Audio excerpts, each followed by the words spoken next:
Le sanglier est une espèce qui se porte très bien, qui est même plutôt dans une phase dynamique. Ses populations augmentent. Alors, il se développe en particulier avec nos cultures, nos grandes cultures, parce qu'il y trouve de la nourriture, mais également certainement suite aux plans de chasse qui font que, comme c'est un animal qui est assez prisé, qui donc le ménage, et il y a même du nourrissage de sangliers, ce qui fait qu'en fait les prélèvements de la chasse ne compensent pas les naissances.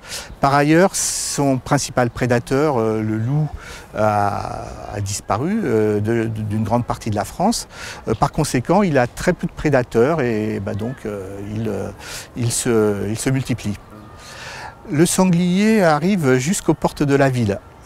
Il peut circuler beaucoup moins discrètement qu'un renard par exemple. On ne va donc pas le trouver au cœur de la ville, mais il fréquente sans problème les jardins de banlieue.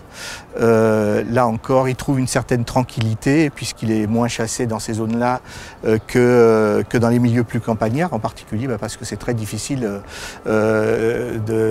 d'organiser par exemple des tirs de destruction dans des secteurs qui sont très humanisés. Les petits sangliers, qu'on appelle les marcassins, naissent avec une livrée qui est très particulière, rayée. C'est très joli, un petit marcassin. Et en fait, une explication, c'est qu'ils peuvent se camoufler plus facilement avec cette coloration. Au bout de 6 mois, ils vont perdre ces lignes, ils vont devenir roux, on va parler de bêtes rousses. Et puis, peu à peu, ils vont donc prendre leur teinte brun-noir. On les appelle alors les bêtes noires. C'est donc l'image classique qu'on a du sanglier.